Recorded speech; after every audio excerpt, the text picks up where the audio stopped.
Tinggal tadi mungkin habit, infrastruktur, SPKLU, ya. Oke. Dan juga Kekhawatiran masyarakat untuk bisa ngecasnya iya, gitu ya. tapi Hyundai di situ juga dia buat satu apa namanya untuk Solusi. sedikit mengurangi worry-nya. kekhawatiran. Dia kan ada mobile charging. Wah, Yang bisa dipanggil. Bisa dipanggil. Pemerintahan kayak misalnya Jakarta kan Ganjil genap. pajak tahunan. Iya, Pajak tahunannya lebih murah. jauh lebih Siap. murah.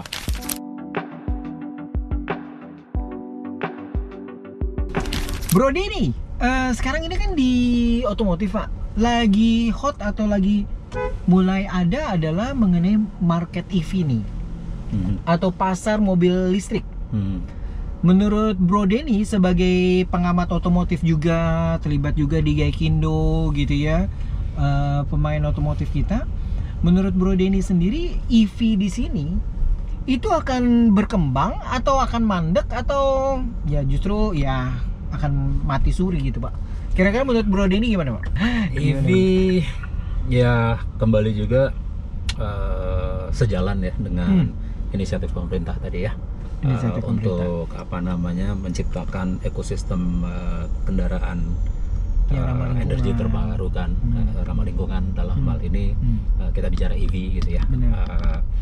Memang ya jelas ada challenge tersendiri. Tapi kalau kita lihat kan kayak misalnya dunia lah ya, apa Skandinavia, itu Norway, mobil ICE udah nggak kelihatan rasanya gitu ya. Udah lebih banyak EV-nya ya. Udah banyak EV-nya. Dan banyak negara juga menyatakan kan tahun sekian gitu ya akan tidak ada ICE, net zero yang gitu-gitulah ya.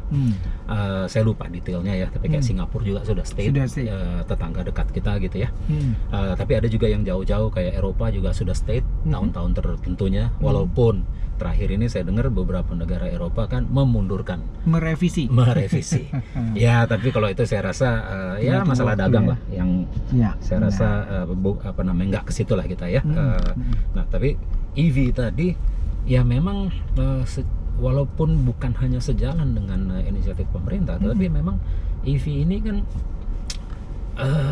teknologi baik, ya ramah lingkungan. Walaupun memang masih ada juga pertanyaan-pertanyaannya lah ya, keraguan masyarakat dan lain-lain. Cuman kalau ditanya apakah akan berkembang, menurut saya berkembang ya. Berkembang, berjalan dengan waktu. Yang memang jadi salah satu challenge kan adalah kebiasaan, mungkin itu yang pertama, habit ya.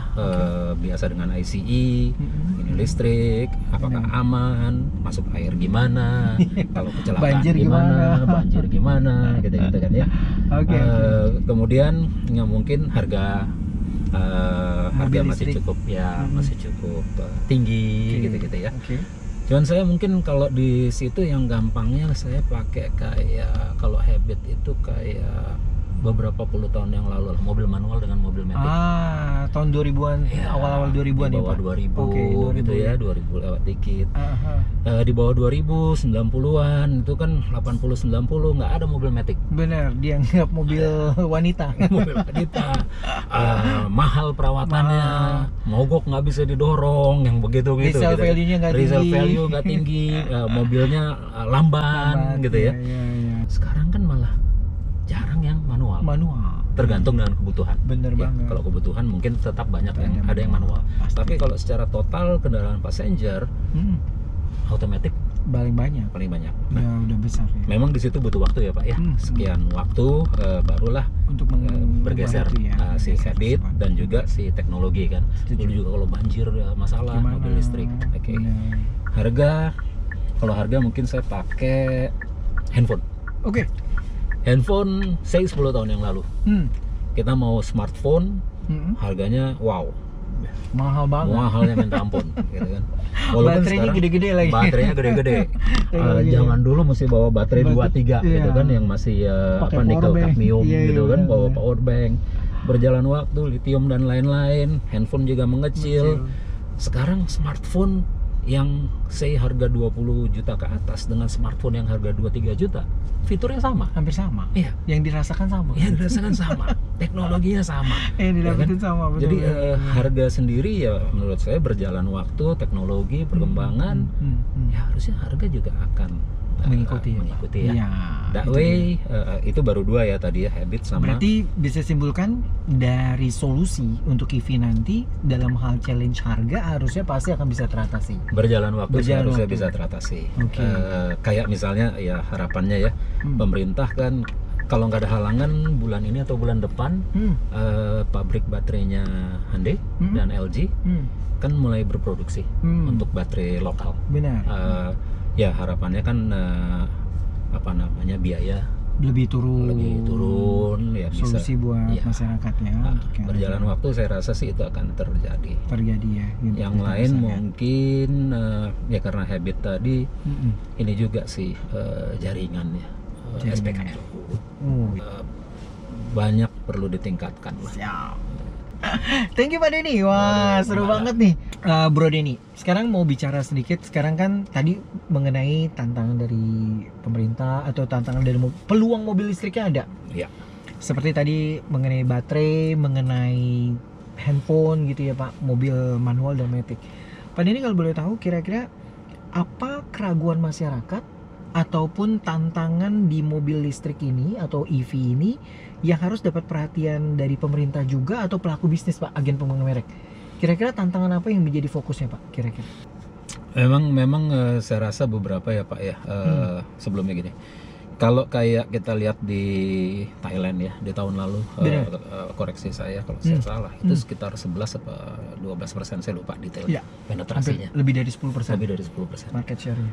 Sementara di Indonesia memang masih mere 2% kurang. Iya. Khususnya EV ya. EV.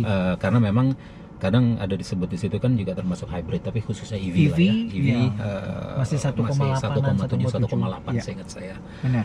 Tapi kalau lihat dari tren ya ini data dari Pak Hendra juga saya suka pelajarin. Siapa? Saya lihat tahun lalu kan sekitar 17.000 kalau saya nggak salah. Setuju. Tahun ini sampai dengan bulan 4 tuh sekitar 7.000. Ya. So kalau mau pukul rata berarti kan bulan 4 7.000 kali 3 21.000 20.000 ya. So peningkatan ya 40% 30% ya Pak. Mungkin dari 17.000 ya. Dari 17.000 kan bisa ada ya peningkatan sekitar 30-40% itu. Memang tapi masih cukup slow ya dibanding kayak Thailand. Tadi. Bilanglah nomor 3 di ASEAN, Malaysia. Cuman Malaysia juga pelan-pelan grow. Kita lihat Malaysia di luar EV total kendaraan 2 bulan terakhir kan dia beat Thailand. Udah nomor 2 di ASEAN. Never happen boleh dibilang ya kan. Tapi gini, saya mau ke backgroundnya gini Pak.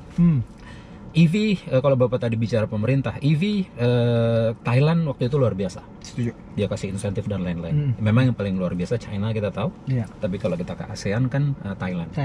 Dan kita tahu juga Thailand punya infrastruktur pendukung, komponen juga baik juga. Baik banget. Oke.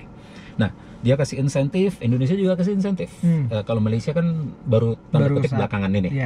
Tapi begitu dikasih insentif Thailand dia growth. Indonesia pemerintah kan kasih beberapa insentif, ada PP 55 dan lain-lain yang apa namanya kalau dia locally produce, import duty-nya dia 0. Terus pajak pertambahan nilai barang mewahnya juga kalau dia mencapai certain TKDN 40% ke atas itu dia 0 juga. Malah pemerintah kasih lagi beberapa yang tadi TKDN di atas 40 PPN ditanggung pemerintah. PPN DTP 11 jadi 1%. Awalnya itu ada Hyundai dan satu merek lain yang enjoying itu. Tapi sekarang beberapa merek lain sudah enjoying. So memang harga pun lebih baik lah, bersaing tanda kutip. Berjalan nanti mungkin teknologi berjalan juga akan buat apa namanya harga juga lebih baik. Saya rasa sih pemerintah sudah lakukan cukup banyak ya dengan insentif tadi. Tinggal tadi mungkin habit, infrastruktur, SPKLU, ya. Dan kekhawatiran masyarakat untuk bisa ngecasnya gitu ya Pak ya. Iya, karena Ya kalau kita pakai ICE kan kita, aduh jelek-jeleknya mungkin di sana ada yang jualan Ada pom bensin bensin. literan gitu kan. Kalau ini kan nggak ada. Tapi Hyundai di situ juga dia buat satu apa namanya untuk Solusi. sedikit mengurangi worry-nya. Kekhawatiran. Dia kan ada mobile charging. Wah, Yang bisa dipanggil. Bisa dipanggil. Wow, Walaupun nggak solusi. bisa isi full ya. Mungkin Untuk isi solusi untuk sampai ke Emergency. charging Emergency-nya, terdekat. Oke. Mungkin itu juga satu worriness masyarakat. Kalau pilih Hyundai, Kalau pilih mobil listrik, ya. apa namanya tadi soal availability dari si SPKLU tadi ya, Hmm. dan juga mungkin ya nggak salah juga sih resale value. Benar. Masih dipikirkan sama pelanggan. Kita ini kan kadang ya, Belum ya beli itulah mobil, kita ya. udah jual. Itulah kita. Belum beli mobil udah mikir 3-4 tahun jual. lagi mau dijualnya Iya, gitu benar, kan. benar. Tapi sekarang ini berangsur memang soal fitur, soal cost of ownership, soal kenyamanan, kebaikan, kualitas itu juga jelas semakin dilihat. Tetapi memang masih resale value ini satu hal yang mesti dibenahin juga. lah ya. Menjadi sebenarnya secara market practice juga. Nah, apa namanya populasi. Ya benar. Yang belum banyak ya Pak. Begitu populasinya berjalan, resale value akan terbentuk. Benar.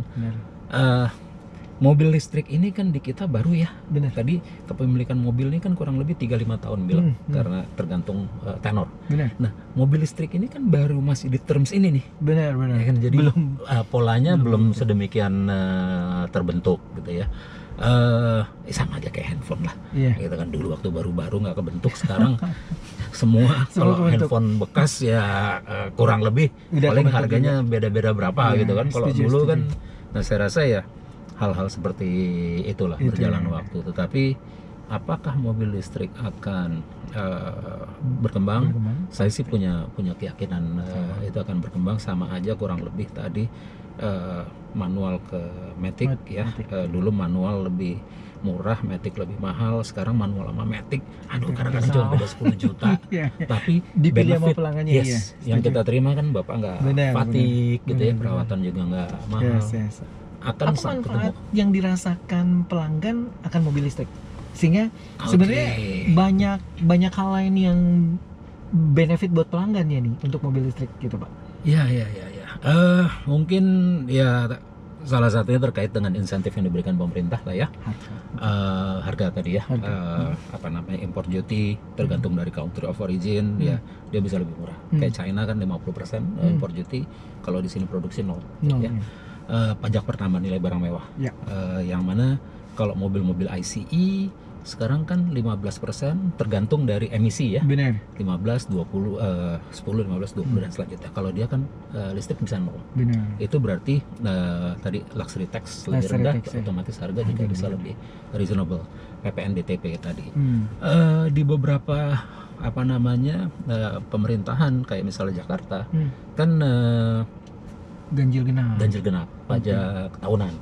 Pajak tahunannya lebih murah, jauh lebih murah gitu ya. Itu benefit yang bisa diterima masyarakat.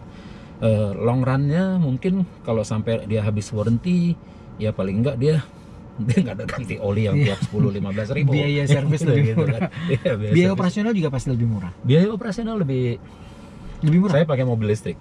Gimana Pak? Baru semalam saya ngomong di rumah.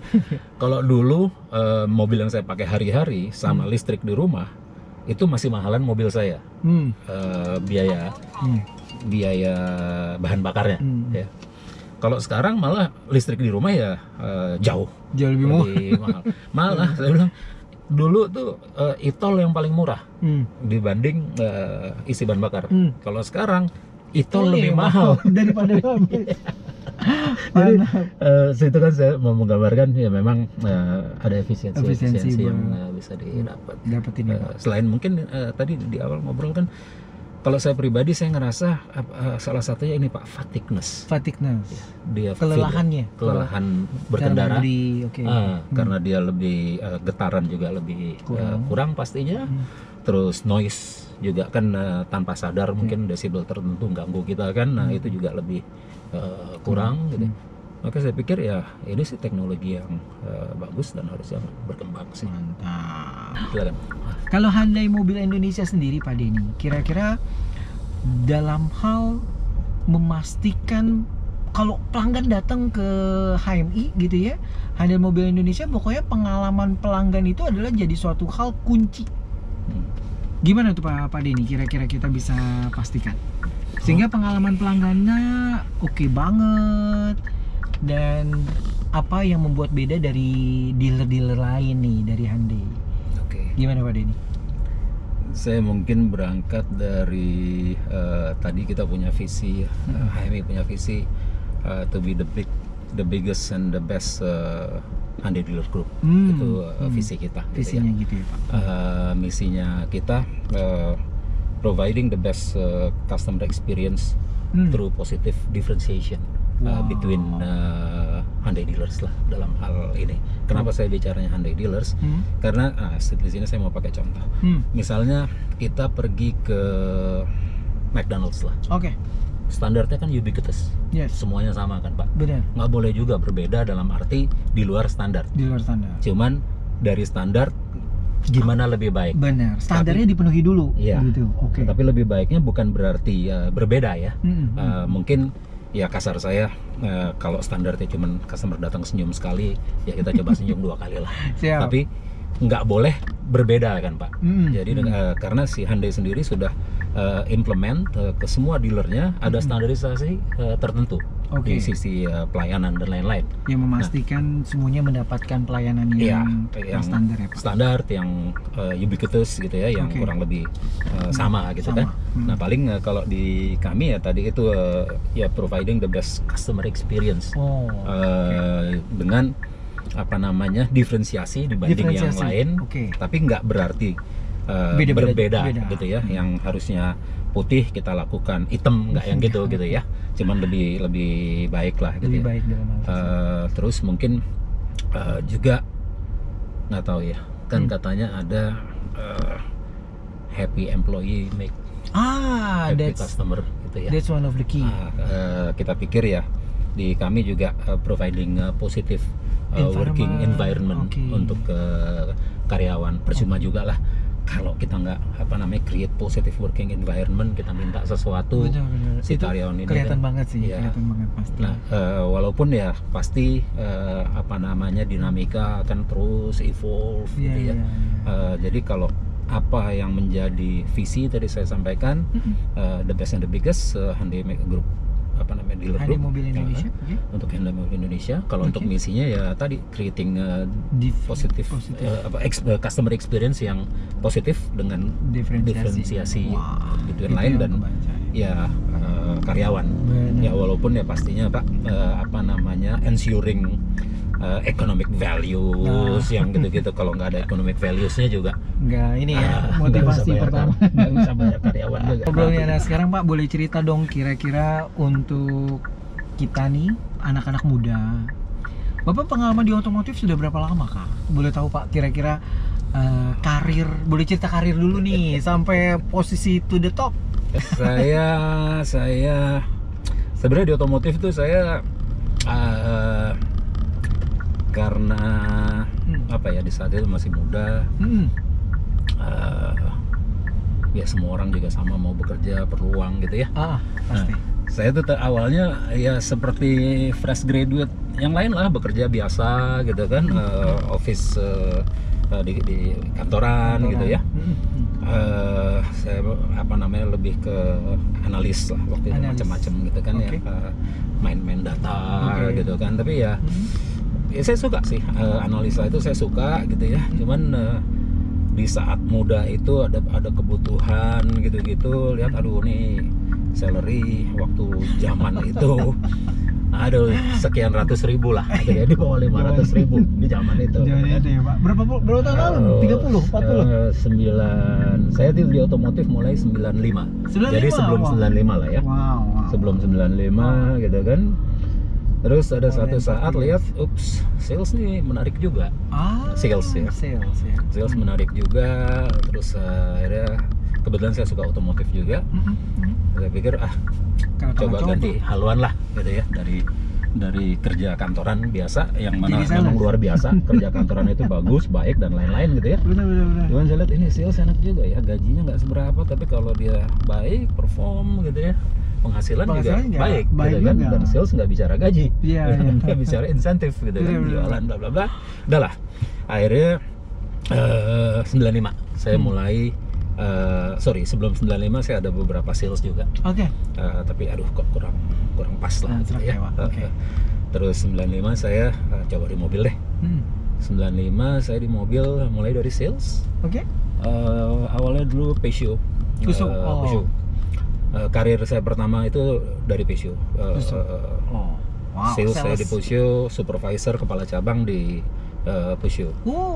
Tahun berapa tuh? Itu dari Di bawah 2000 ya? 95. Saya kepala cabang tuh 99 ya. Wow. 95 sales dari trainee. Sekitar 99 saya kepala cabang. Tapi ya itu lucu-lucu lah. Apa namanya? Pengalaman ya Pak? Pengalaman. Nggak tahu apa namanya. Di zaman dulu tuh ada yang ngomong sama saya. Katanya gini Inggrisnya ya, what will you be 5 or 10 years from now if you keep on going the way you are going today, gitu kan. Saya pikir apa sih nih maksudnya? Oh, konsisten. Gitu kan. Ya udahlah, coba jalanin konsisten gitu kan, walaupun komitmen persisten, konsisten, komitmen, walaupun ya ada ups and down pastinya kan ya. Lagi down ya males juga sih. Tapi ya udahlah gitu kan. Jalanin gitu kan. Terus. Apa namanya, kacamata kuda gitu kadang-kadang ya. Dan juga memang ya mungkin ada apa namanya, ada jalannya lah. Jadi 94, 95, 99 itu ya sales, supervisor, kepala cabang. Itu kan Krismon di 98. 98 kan, Krismon berat banget pasti. Berat banget itu, berat banget. Saya supervisor waktu itu 98. Malah sempet semua nih supervisor turun. Salary-nya turunin jadi salary sales gitu kan. Di saat itu ada mobil inventaris untuk supervisor. Oke. Nah, saat itu kalau mau tetap supervisor ya udah turun, inventaris nggak ada. Saya pikir waduh di zaman susah ya. Zaman susah, nggak ada kerjaan, lebih repot lagi. Ya udah nggak apa-apa gitu. Jalanin. Salary turun, nggak ada mobil inventaris gitu. Jalanin. Nggak gampang lah pastinya, semua tahu lah tahun Krismon itu kan 98. Udah berjalan, tapi itulah blessing mungkin kan. Ya apa namanya, ya tetap stay. Ya situasi berubah. Waktu itu kan jualan berapa ya, 286.000 atau 300 sekian ribu gitu ya, di nasional ya Pak? Nasional, tapi terus kan tiap tahun dia incremental gitu kan. Ya udah, dibutuhkan kepala cabang, ya mungkin beruntungnya saya pilihannya jadi nggak banyak. Tapi pasti dengan nilai kerja, etos kerja yang luar biasa. Mungkin nggak juga lah. itu yang nilai orang lain lah, gitu. Cuma saya pikir beruntung pilihannya nggak banyak lah. Udah kepala cabang, Peugeot. Terus saya juga pernah setelah itu di Mercedes. Pernah Mercedes? Pernah di Mercedes juga. Di promotor lah? Nggak, di Mercedes. Jadi saya ini di Mercedes? Nggak, di Mersindo Perkasa. Saya di otomotif nih cuman 2 perusahaan Pak. Saya 95 ya, 95 berarti 29 tahun lah ya. 29 tahun. Itu sekitar 11 tahun saya di Tunas Group. Sisanya 10 tahunan lah, 10 tahun karena saya di sini sekarang 19 tahun ya. Sekitar 10 tahun di Tunas Group. Jadi Tunas Peugeot, terus ke Mersindo Perkasa itu kan masih di dalam kepemilikan Tunas juga. Terus ke BMW. Waktu itu BMW sempat saya di BMW di Tunas Tendian sama di Saharjo Tebet. Pernah rental juga di grup yang sama. Februari 2005 saya mulai di Hyundai. Hyundai Mobil Indonesia. Posisi pertama apa? Di sini. Iya. Ini. Langsung CEO. Enggak. Ini tuh sales dan sampai kepala cabang tadi ya di Peugeot, terus di Mercedes, di Mercy, terus di BMW, terus sempat di rental. Di Hyundai pertama kali saya taksi. Megang National taksi. Sales Manager untuk taksi. Hyundai. Iya. Wah, lagi berkembang juga ya waktu itu ya Pak Ade ya, dengan Cairns-nya. Cairns Kia, sorry. Iya, Apa Kia. namanya? Tapi itu saat-saat mulai declining sebenarnya bisnis taksi di Indonesia. Oke. Itu titik-titiknya mulai. Kalau sekarang kan kita lihat taksi cuma ada biru. Dulu kan Biru ada dong, kuning, ada hijau. kuning merah, hijau dan lain-lain gitu kan, biru, tua gitu kan. Benar. Sekarang kan hanya biru Benar. sama sih segelintir lah yang lain. Itu di sekitar 2005 di 2005 lah, Februari 2005 National Taxi Sales Manager untuk Hyundai. Tapi waktu itu saya di Hyundai Indonesia Motor karena apa namanya di APM waktu itu, bukan distributor. Ya itu jualan taksi. Fleet juga berarti ya? Luar biasa pengalamannya. Ya jualan taksi kemana-mana lah, nasional gitu kan.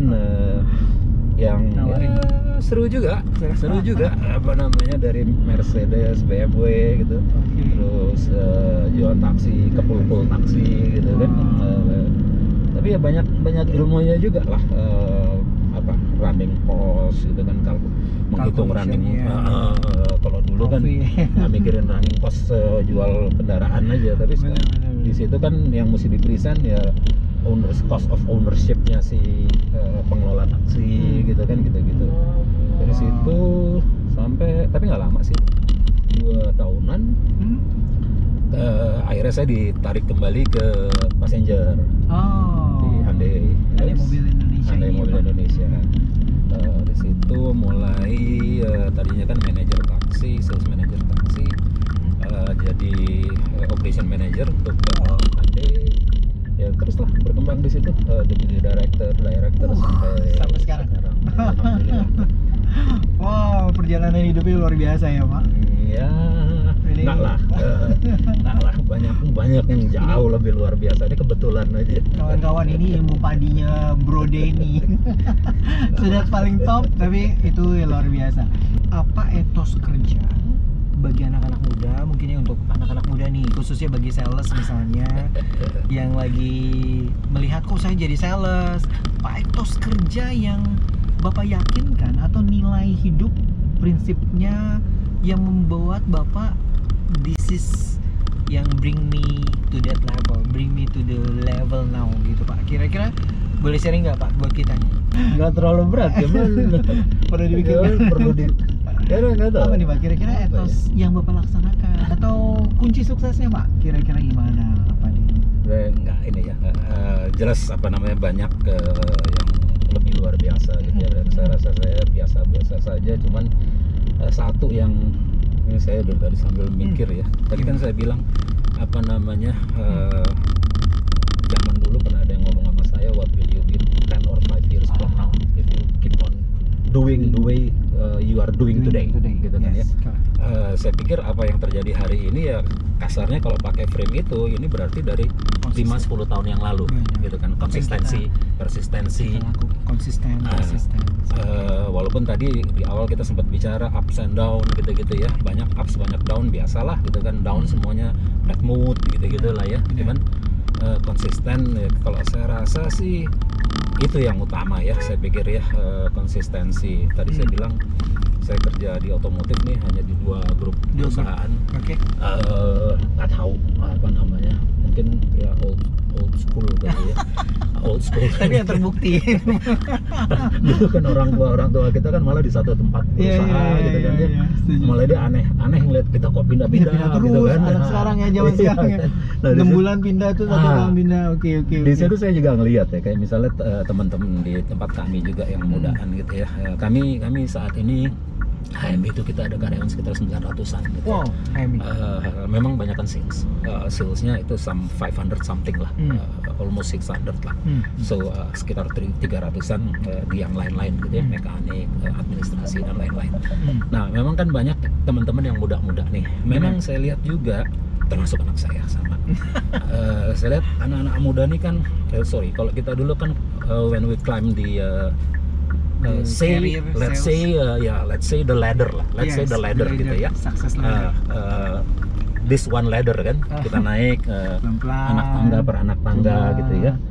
Saya lihat yang temen-temen yang sekarang muda-muda ini kan ya dia pakai eskalator gitu kan, mau coba cepet. kadang tangga ini dia pindah ke tangga yang lain gitu kan. Tapi memang ya itulah sekarang ini. Gitu saya rasa no complaint there gitu ya. Cuman ya dia waktu dia naik anak tangga dia pindah-pindah tangga atau dia naik eskalator gitu. Ya as long as konsisten gitu kan ya. Fokus, passionnya di bidangnya tersebut. Yang mana ini juga menurut saya menarik soal passion. Kalau dulu kan everybody kerja di bidang ini gitu ya. So one time kan kita tahu semua dokter, semua insinyur, ada satu saat semua hukum, ada satu saat semua mau di bank gitu kan. Nah tapi kalau sekarang ini kan semuanya dinamikanya beda lagi ya. Semuanya banyak banget. Iya, dan semuanya appreciated, apapun pekerjaannya gitu kan ya. Baik itu di office, baik itu yang from home, baik itu di services, apa barista atau apa. As long as they have passion. Oh, saya lagi ngomong barista baru keinget. Yes. Chef. Dulu chef nggak dilihat, nggak dilihat gitu kan, tanda kutip. Sekarang ya as long as dia konsisten, passion, persistence. Saya pikir ya that's apa ya what make life different ya, and we different dan lebih berarti.